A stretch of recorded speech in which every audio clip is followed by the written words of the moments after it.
30 years of joyfulness. Good evening and welcome to Newsnight.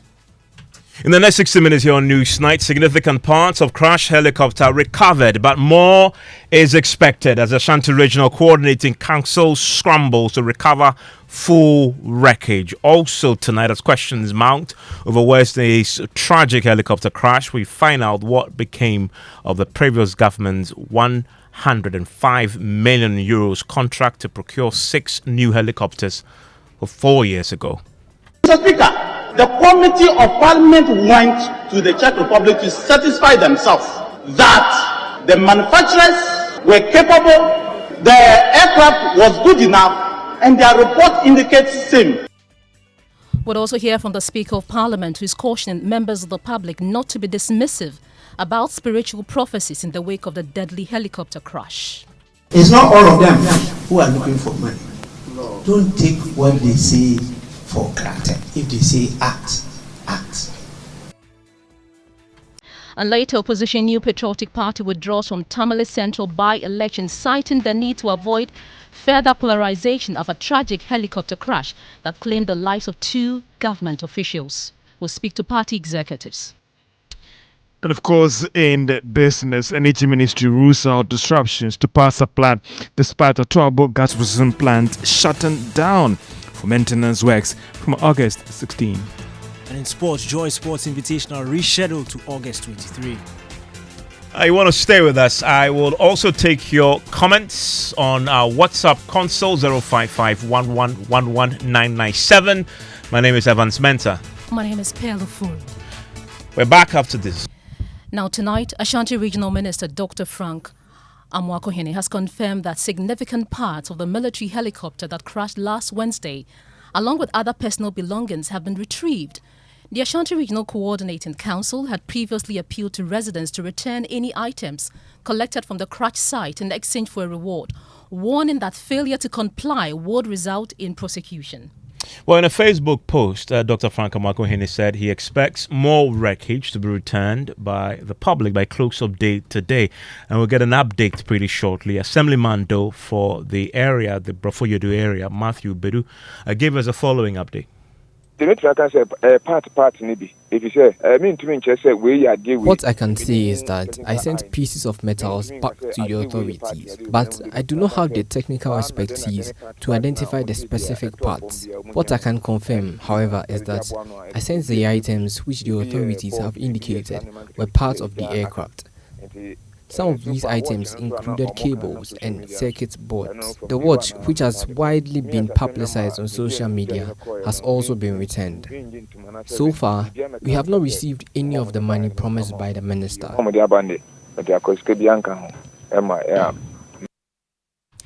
So joining us on the line is Senior Lecturer of Forensic Sciences at UCC and Consultant Forensic Scientist at GNFS, Dr. Richard Afuakwa. Now, good evening and thank you for your time on Newsnight, sir.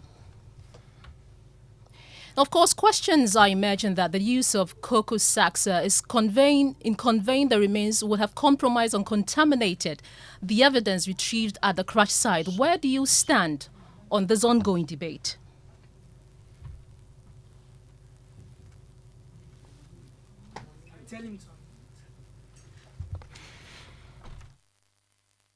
Please, can you unmute? Okay, we don't have him yet. We'll try and get him. I think he's back on now. He's unmuted. Thank you, Prof. Prof, thank you for joining us on Newsnight. I was asking that questions I imagined, of course, regarding the use of cocoa sacks in conveying the remains, and there are arguments that this could have compromised and contaminated the evidence retrieved at the crash site on Wednesday. Where do you stand on this ongoing debate? Yes, good evening to you and your listeners. And thank you for this opportunity. Conveying the mortal remains of the disaster victims in cocoa sacks will not necessarily contaminate the samples that were used for the DNA identification. I don't know what is causing this to come up, but the remains are there. I mean, the cocoa sacks cannot introduce any DNA that will possibly interfere with the process of identification. So those fears should be allayed as quickly as possible, because there isn't going to be any such contamination that will interfere with the identification. Also, there are also issues about people have raised concerns, of course, about the contamination of the site by people who were there on Wednesday and the days after. Where do you also stand on this? Yes, those are the critical issues that we need to address. That passers-by and onlookers always march onto the scene, or such scenes, accident scenes, crime scenes, disaster scenes all the time. Those are the very critical issues that we need to discuss, because in this particular situation, you realize that the indigenes of the place walked into the disaster scene and made away with very pertinent items that can impact the investigation. You know, when such things happen, we have concentrated our thoughts only on identification. But this is a whole process. This is a whole disaster that has happened. And the identification of the victims is just one part of the process.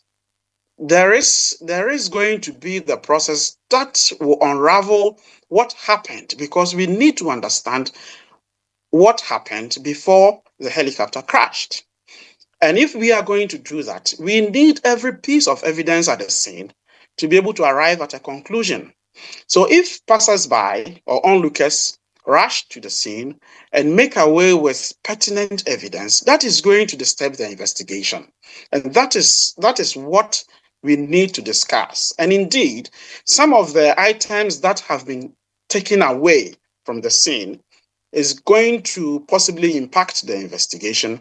And before we started talking, I heard you say that the original minister made an appeal, which appeal we all saw, and some people have retained some of the evidence they took from the scene. That is good. It was a good call. I mean, some of these things have not happened in Ghana before, and this is the first time we are experiencing it. So as a first timer, let me put it that way, we are going to be bound to make some mistakes. But then we learn from these mistakes, and then we do better. So we need to push the education that disaster scenes, crime scenes, accident scenes are not supposed to be entered unless we need to save a life. If there is a survivor, it is mandatory for us to go save that survivor. But if there is nothing we can do there, we need to leave the scene preserved for investigators to come and do their job.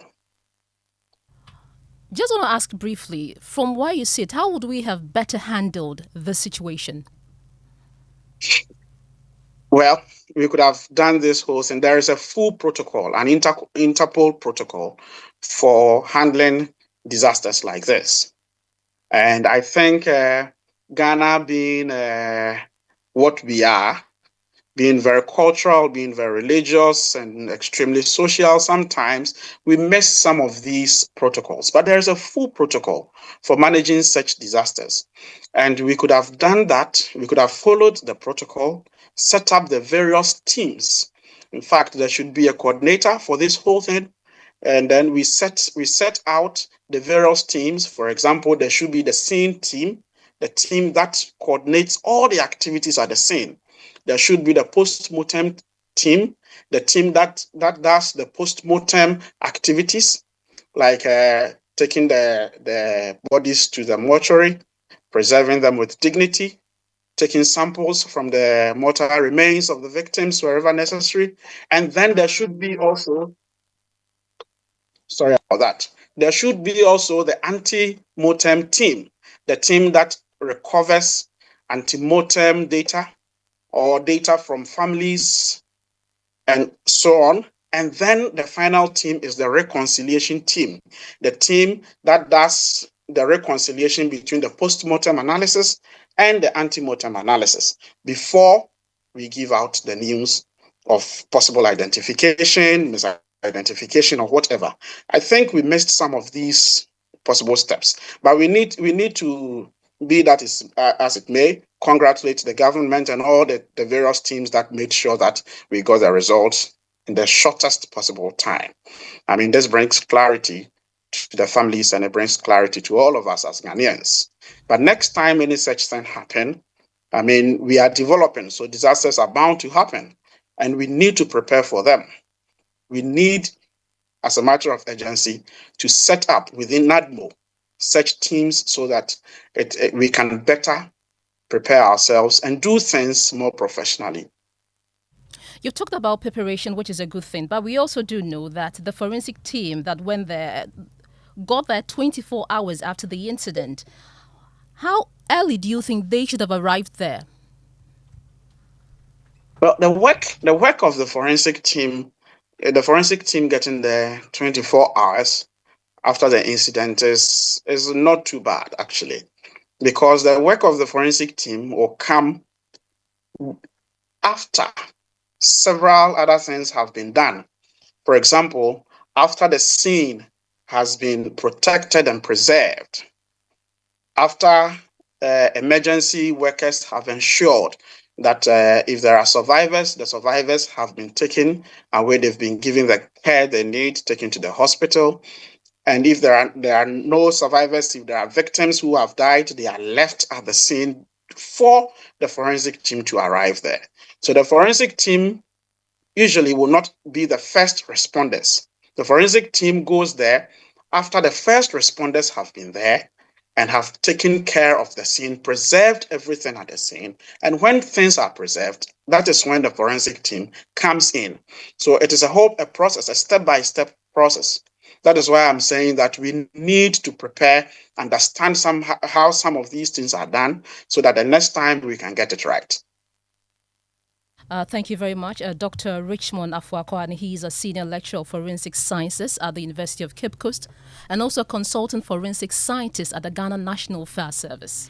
Let me take you to Adansi, Brofuyodru. That's a community where this incident happened. We've been talking to the residents there. They have an association, and they've been speaking to us, the Media Coalition for Development in Adansi. The chairman, Robert Anochi Jemfi, has been telling us what they've done so far as the items that had been collected from the crash site by some of the residents. He says they've now returned almost everything. We've done our part by also informing our people. And we know certainly they did not go there to amass something. They only went about taking something in an attempt to prove upon that they went there. So we are speaking to them, and they are willing to return whatever they had in their possession. Certainly, some parts of the helicopter, some parts of it have been returned to through the family members, to Odikro, to other authority. Most of them, they have returned whatever in their possession to the authority within Adansi. So that there was a view from the community. And Pearl, the controversy around this particular helicopter and whether or not it was in good shape did not start on the back of what happened last week. Now, concerns about this started some time back. The crash that happened obviously has reignited this whole debate, including the fact of what really happened in Parliament. In 2021, the previous government signed a 111 million euro deal with the Czech aircraft manufacturer Aero Vodochody to procure 6 L-29NG aircraft for the Ghana Armed Forces. This deal was met with skepticism from the then minority, who questioned the manufacturer's competence and alleged that the contract was overpriced. Well, we'll hear both sides of the House when the contract was sent to Parliament in 2021 shortly. But first, James Aveji joins me with details of this particular contract. You have been digging through Parliament's archives on this matter. What did we find? Well, Evans, this contract was first laid in Parliament on August 2nd, 2021 by the then Majority Leader, Oseche Mensah Bonsu, on behalf of the then Defense Minister, Dominic Nitiwo. The deal with the company was for the supply of the 6 L-39 next generation aircraft and the provision of support in terms of product, services and ground-based training system associated with the aircraft operation. The deal, as you have indicated, was worth 11,339,400 euros. The then First Deputy Speaker, Honorable Andre Siama Amuako, who was presiding over the Parliament on the day, as you know, the parliamentary procedure would always refer the deal to the Committee of Defense and Interior for perusal and approval. Now, the committee, as part of its work, we are told, had to travel to Czech Republic to ascertain the competence of the company and whether or not they can supply these aircraft, because the concern at the time was that since the company outdoored the prototype of this particular helicopter aircraft, no country had purchased from them, and that even Vietnam and Senegal, who ordered the aircraft since 2018, were yet to receive them 3 years on in 2021. So there were concerns at the time. Exactly. And so the committee had to go all the way to Czech Republic to verify all those information. So they finally laid a report 4 months on in December 2021, where the cost dropped from $111 million to, according to the parliamentary records, 105 million euros. And the deal was approved by the House on the same day, 17th December 2021. We can hear from the then ranking member on the Transport Committee, Kwame Gavin Sagboja, on the floor of Parliament 4 years ago. Mr. Speaker, let's get it clear. This aircraft has been, a few countries have made commitment to this aircraft. As we speak, not a single country in this world has taken delivery of one of those aircraft. Listen. Not a single country. Listen. Prove it. I'm saying few countries, listen. Few countries have made commitment to buy this aircraft. Not a single one has got one of these aircraft in operation. On what basis are we saying that this is the best for us? Secondly, Mr. Speaker, the highest any country has paid for this aircraft so far, which have made a real commitment, was Vietnam. They paid $13.9 million for what? Why are we paying $14.7 million euros for what? Why are we paying $14.7 million for one when others paid $13.7 million? Mr. Speaker, nobody argues against retooling the Ghana Air Force. Far be from that. But Mr. Speaker, the things I said in terms of sequence of approval, there must be something wrong. Did the defense minister have the right to get PPA approval before cabinet approval? Is that what we do in this house? Something went wrong. I feel we should retool the Ghana Air Force. But this deal, as far as I'm concerned, is a risk we are taking. Let's do things better. And the sequence of this approval gives me the impression that it was probably not properly thought through. So I think the minister should probably withdraw this and come back again for us to approve an agreement that can retool the Air Force with efficient equipment. And this was Dominic Nitowu's response. He was the then defense minister. Mr. Speaker, the L-39 aircraft new generation is just an upgrade of the L-39 old one that we have used before. It's like buying a Mercedes Benz or an iPhone 12 and then they brought an iPhone 13. It's just an upgrade of the old aircraft. I don't know where you are getting your facts from.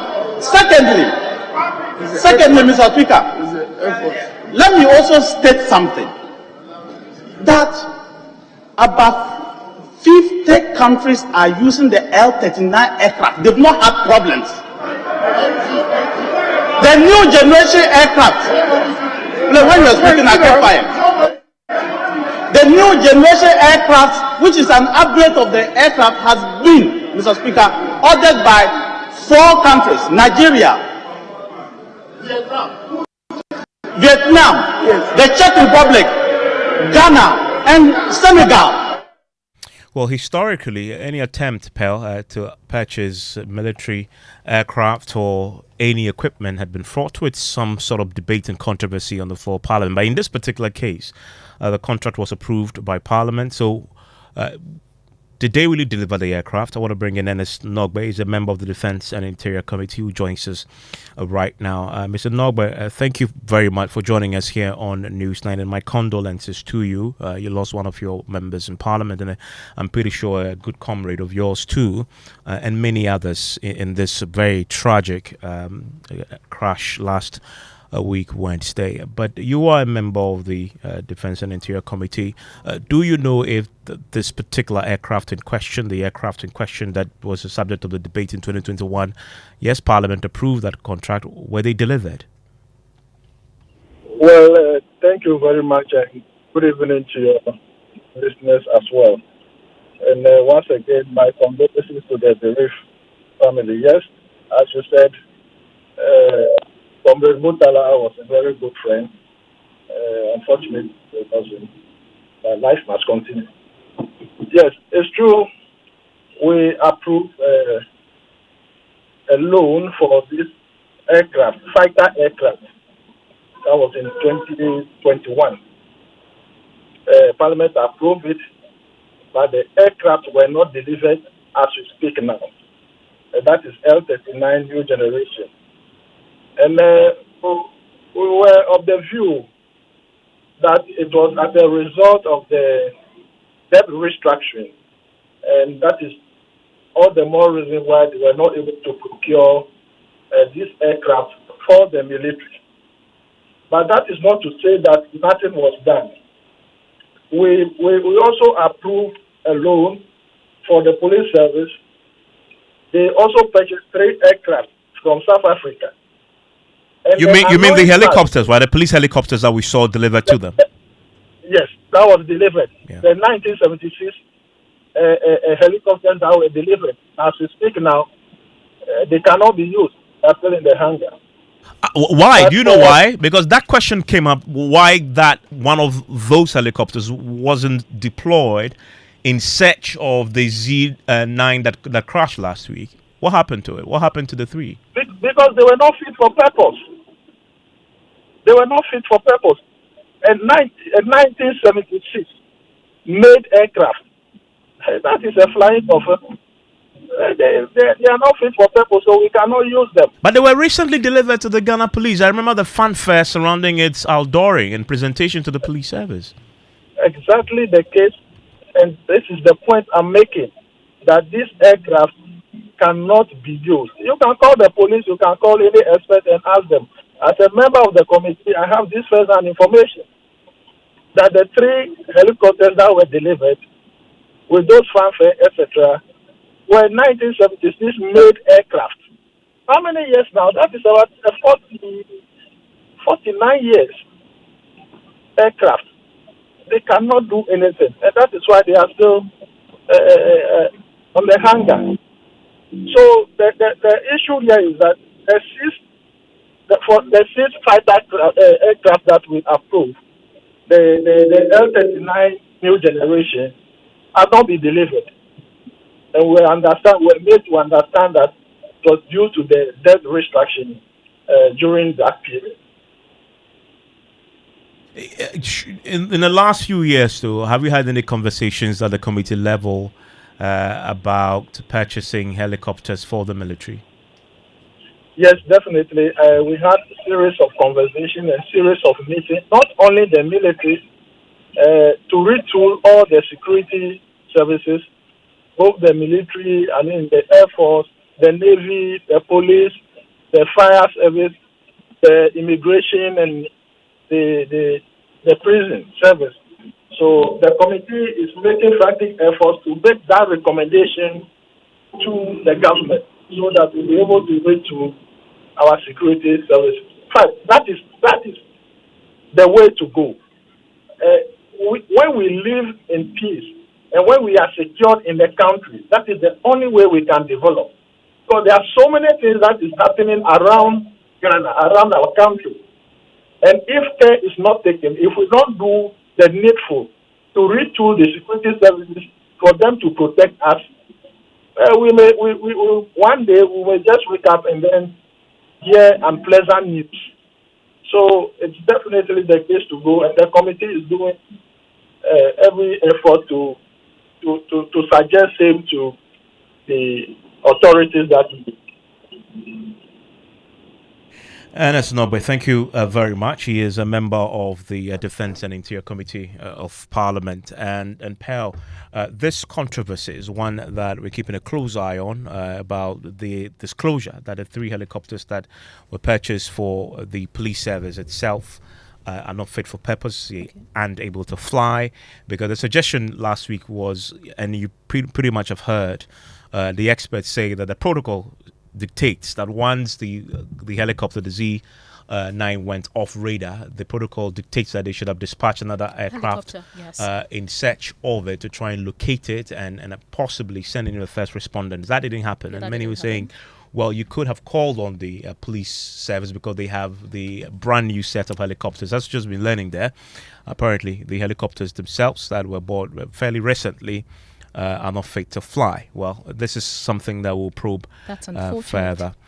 Indeed. And Speaker of Parliament, still ahead though, urges the public not to be dismissive about spiritual prophecies, warning that ignoring such prophecies come at a cost following his visit to the homes of 2 victims of the Adansi helicopter crash. It's not all of them who are looking for money. No. Don't take what they say for granted. If they say act, act. Details of that and more here on Newsnight. And Pearl, we can tackle one more related story to this. We know that the Tamale Central constituency is one constituency that has lost a sitting member of parliament because the Environment Minister, Murtala Mohammed, is the NP for the area. He is no more, and so conversations obviously inevitably have to begin about the possibility of a by-election. Well, a statement has been released by the NPP, of course, signed by the party's General Secretary. My colleague Michael Ashali joins me with details from that statement. Michael, what does it say? What reasons were given? Well, if we talk about reasons, it says that the NPP is of the belief that it would be inhumane and unconscionable to subject the nation to a competitive process in search of a replacement for the departed MP. The party believes that the decision and acrimony often associated with the conduct of by-elections in the country should be avoided.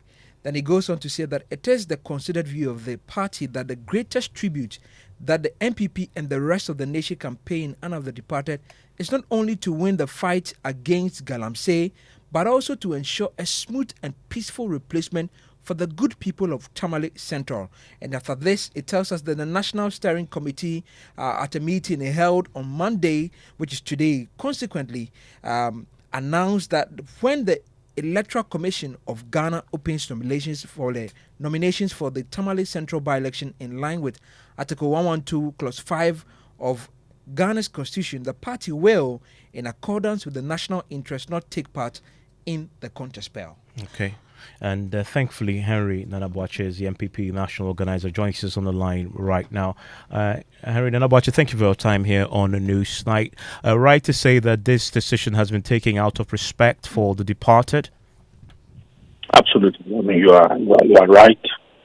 We met today. The nation is mourning. This is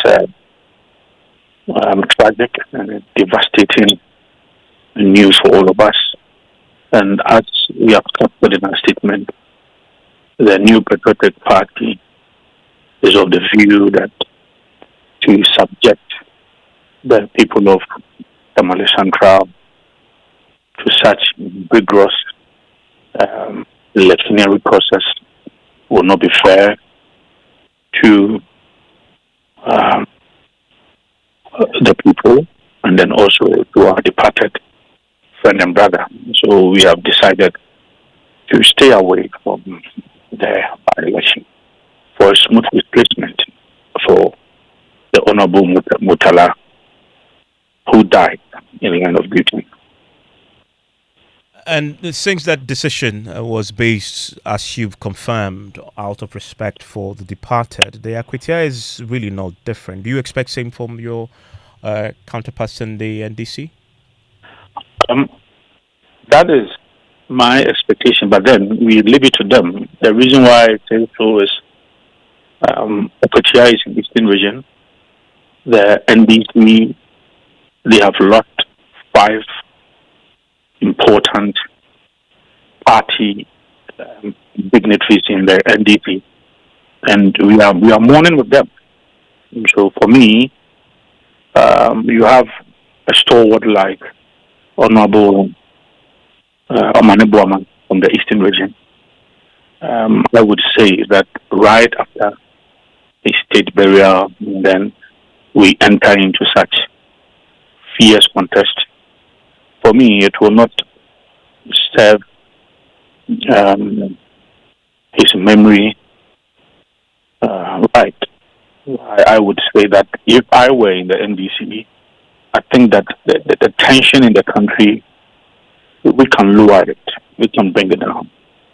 Recently, we had Abdulkumanov, which was a very negative story.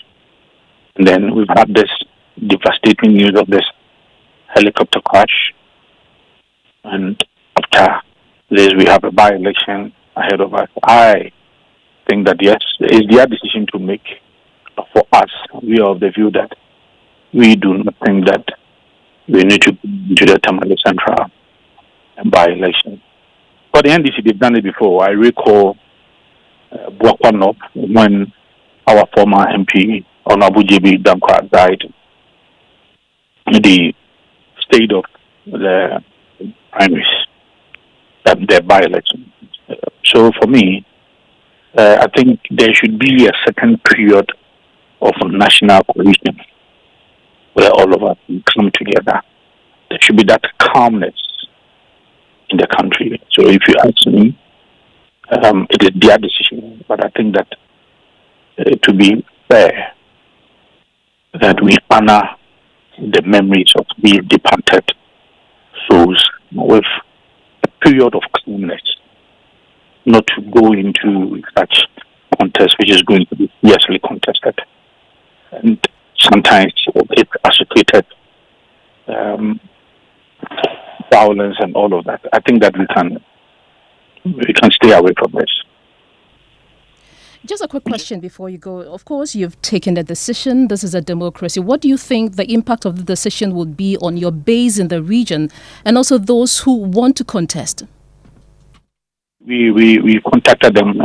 We've mentioned it to them. We had this general consensus. So I'm not sure that it's going to create any problem for our party base in the region and then in the constituency as well. Henry Nanabuachi, thank you very much for your time on Newsnight. And George Affe is joining me right now with business. Hello, George.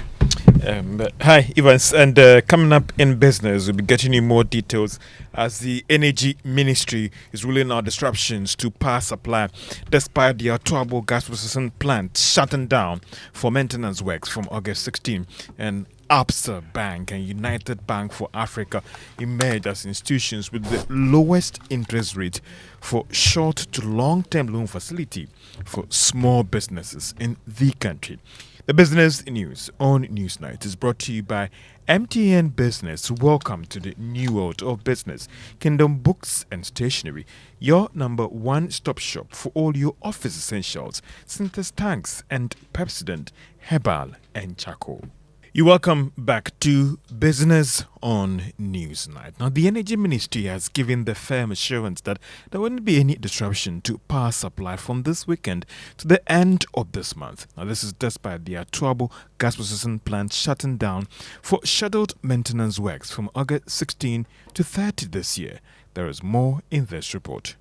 The Atuabo gas processing plant has been one of the major facilities in the country that works on natural gas from the country's oil fields for power production. Therefore, any announcement about a shutdown should get a lot of people worried because of its impact on power supply. The Energy Ministry, in a statement announcing the shutdown, went ahead to reveal that, together with key power sector players, it has put in place comprehensive measures to mitigate any potential impact on supply during the maintenance period. These measures include the strategic deployment of alternative fuel sources to ensure a stable and uninterrupted electricity supply across the country. The Energy Ministry, in a statement, also maintained that they are committed to maintaining reliable power supply at all times.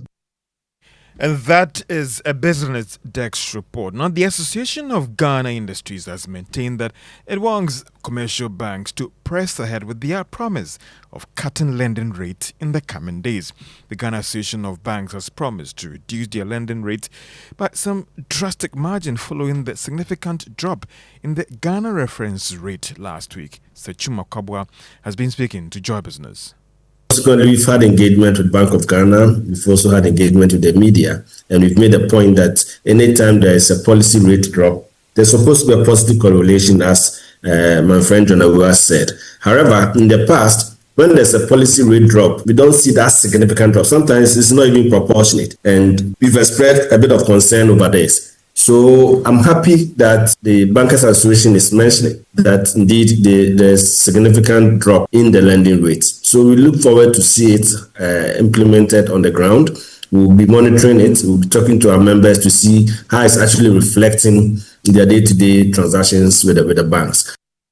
So Chimakabwa is the chief executive of the Ghana Association of those industries. Now, Absa Bank and United Bank for Africa have been merged as financial institutions offering the lowest interest on loans to small businesses ending June this year. This was contained in the latest annualized percentage rate data released by the Bank of Ghana. More in this report. For small and medium-sized enterprises that turn to Absa Bank for a loan up to 1 year paid an average interest rate of 17%. This comes after Absa Bank had announced an average lending rate of 13.28%. However, after adding up all the other charges like commitment, processing, insurance and maximum processing fee, they actually paid 17% as the average interest. Also, for facilities from 3 to 5 years, United Bank for Africa offered the lowest average interest rate of 33.24% to 36.2%. But it is important to note that these are all facilities that were secured with the banks before June this year. This might mean there is a likelihood that you could be paying less or more for loan that you will try processing this month. The annualized percentage rates, according to the Bank of Ghana, reflect the true cost of a loan when borrowers have to go through the approval process before getting the facility. The Bank of Ghana has argued that regular publication of this data will go a long way to drive down the cost of lending in the country.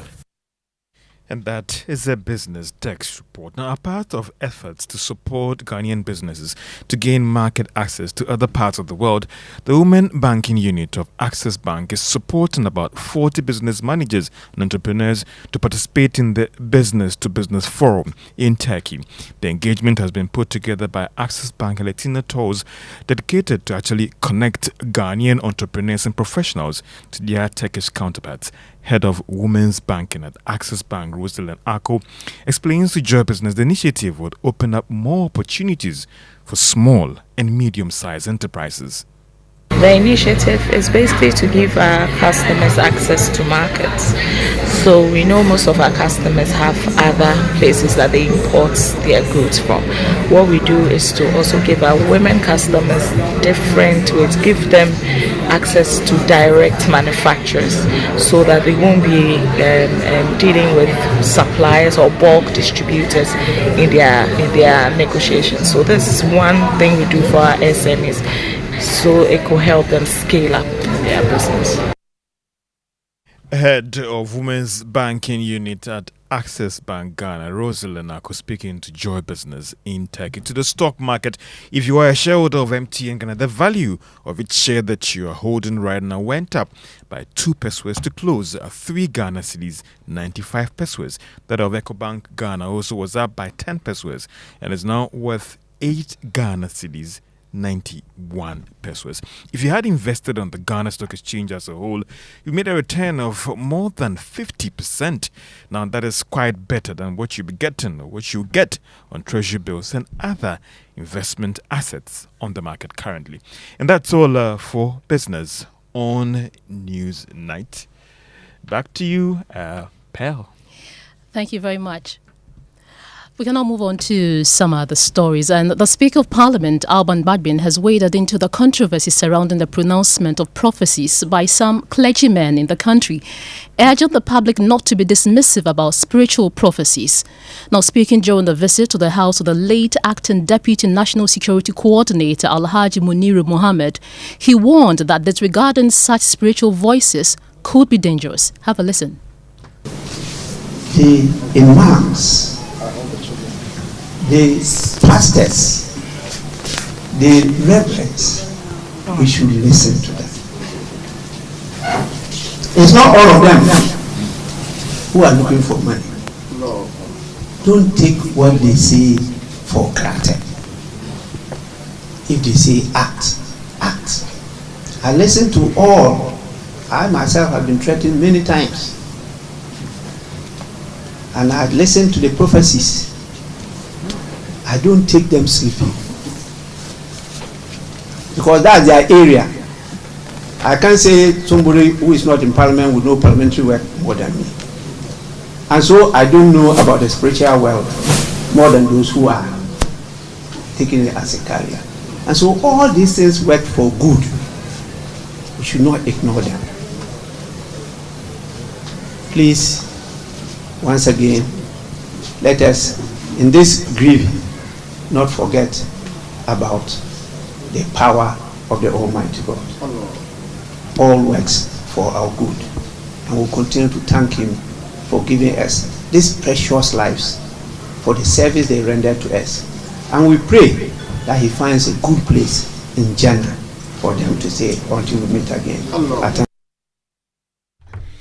Well, Majority Leader Mahama Yariga, who was also present, said the Haji Muniru Muhammad was a good man and will be sorely missed. His effort and the effort of all of us bore fruits, and our party came back to power. And again, during that period of setting up government, he has been very, very instrumental, being close to His Excellency the President, providing very wise counsel, and running all sorts of errands, both for party and for the President as a person, and for government. And so it came to us as a shock and very devastating to learn about the loss of our brother in this tragic accident. And so the Speaker and I and my colleagues and the clerk, whilst we were away, instructed the parliamentary leadership to assemble the members of parliament to come and on our behalf. Well, the team also visited the home of Dr.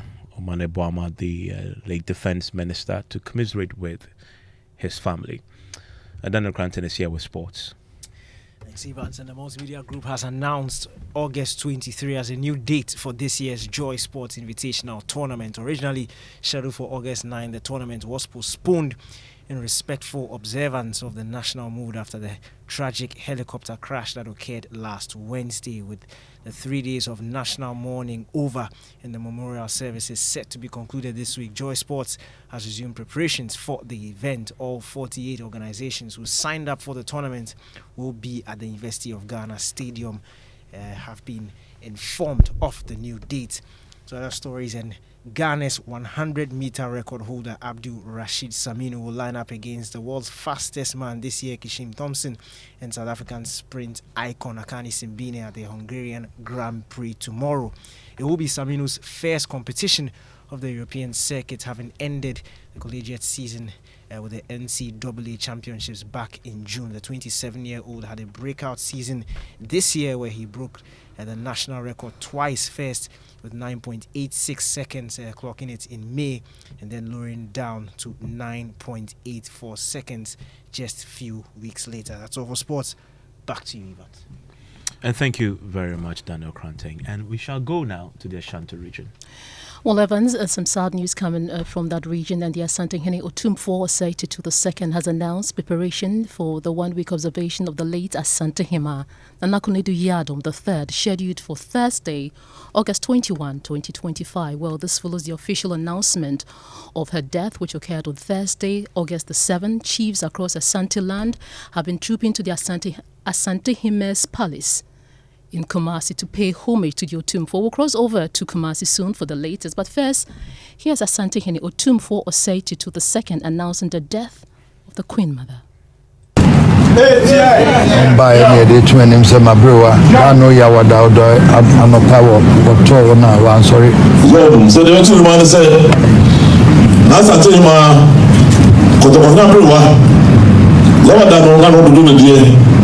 So I don't know if you are a real one. So we can say you do original as so called number so now. Yes, crime is a corner number and to me as a month from an infant to me. Since I was able to buy the mono, let's say so fast at mine. That's when I said, oh, you are so giant. Now go to see no only two only man.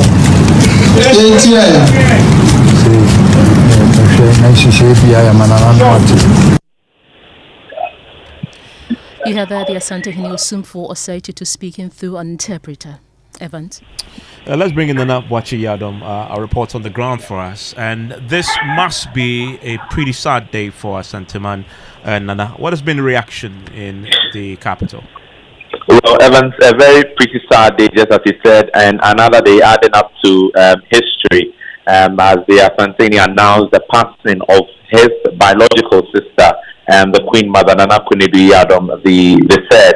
Well, it's been a sober mood at the Mensha Palace, and the Asante himself grieving or mourning the death of the Queen Mother, and other chiefs who joined him today at the emergency Asante Council meeting at the Palace. In the region, it did not come as a good news, as many of the residents in Kumasi are paying tribute to the Queen Mother for her role in preserving the culture and tradition of the Ashanti Kingdom. And then thank you very much, and we'll keep a close eye on that for you from the Ashanti region. Well, Evans' government's plan to subject all prophecies from religious leaders to an official review is facing sharp criticism barely 24 hours after it was made public. Presiding Bishop of the Methodist Church of Ghana, Most Reverend Professor Johnson Kwabena Asamoah Jedu, says the move is ill-timed and could send the wrong signals to faith communities. It will not work. I share the concern, no doubt about that. I share the concern of the minister, the government, and everyone, well-meaning Ghanaians who have been speaking against these negative utterances that go in the name of the prophet. My point is that I don't know whether this is the best approach, because what do you mean by vetting? Look at the numbers of people, religious functionaries and church leaders who call themselves prophets in this country. Who is going to constitute a committee who is going to be able to set time aside to vet every utterance that is made in the name of prophecy? How is this going to be practicalized? In other words, I don't know what senior colleague had in mind when he talked about vetting prophecy. But even if you receive, where are you going to find a time to do it? So I don't think that is the best approach. The way to deal with it is to let Ghanaians and Africans understand that although prophecy is a legitimate gift of the Spirit, and here I'm speaking as a church person and a church leader, prophecy can also be abused. Right from biblical times, the prophetic is subject susceptible to a lot of abuse. And that is what our leaders must know. If they want these things to stop, the leaders, the political leaders, should stop patronizing prophets. That will be the way to deal with it. Well, the President's Special Envoy on Religious Affairs, Elvis Ifriankra, speaking on the AM show on the JoyNews channel, says this clearly something that must happen. He says a review is essential to managing public frustration and safeguarding national security. Most of us are aware of various and diverse video, audio clips, TikTok, etc., of various propositions of all kinds since the unfortunate incident of last Wednesday occurred. And most of them, when we go behind the scenes or even on air, they say that when they see these things, they do not have any means of getting in touch with the individuals concerned or the government officials. And so we decided that it was important that we create an avenue and a channel to be able to manage some of these things. Because can you imagine if a prophet gets up in America and says, Air Force One is going to crash? Multimedia, you are very sophisticated. Can you tell our listeners what would immediately happen, the kind of actions that would trigger? So we're saying that we don't want to get to that point. So we humbly are asking that if anybody has any vision, dream, etc., revelation of any such kind, they should kindly direct it to these contacts, and then they will be engaged. It will be weighed and assessed. I'm asking you if you are involving our traditional spiritualists. All faiths, everybody. Tradition, okay. But you know, usually they don't go on TikTok. Sure. Well, Evans, there is more because the General Overseer of the Transformation Assembly Church, Bishop Fred Kranchi-Mensah, has also charged pastors and prophets to be circumspect with their reportage and prophecies to avoid spreading frustration among the public. I think training is very important, and I'm calling on senior men of God, senior prophets, to take training seriously. Because if you go to the Bible school, they teach you something called homiletics, which is the art of preaching. Right. I believe that prophets should be taught the art of prophesying, the art of presenting prophecy. Because if you have a good message, but your presentation is bad, you don't get the desired result you are looking for. So men of God, let us rise up. And this is a canker we need to nip in the bud. It's even long overdue. It's been there for too long. We need to work hard, train the up and coming generation, try to put character into them, put the fear of God into them, put the word of God into them, let them understand ministry and how to do ministry. But also train yourself to tell the good from the bad. And a few of your messages on our WhatsApp console just before we wrap up. And this one from Henry in Kaswa says, I respect the decision taken by the NPP not to take part in the by-election in Tamale Central when nominations are opened to find a replacement for the departed Honorable Badi Treatment. We're told that even when Dr. Wamia is presented, NPP says we'll lose. William Ngoma says Evans MPP's action to withdraw from Tamale Central elections is not because of the reason they are giving. This one says, that's from Prince in Kofuria, says, as much as the MPP are fully aware that they want and can't win the Tamale Central seat, the MPP should not sound as if it is the first time, or it is the MPP which is the first party to abstain from a by-election. And Abdulaziz says, in fact, this is the exact time for government to declare war on Galamsey. That's it for News Night tonight. Until the rest of the evening. My name is Evan Spencer. My name is Penelope Furi.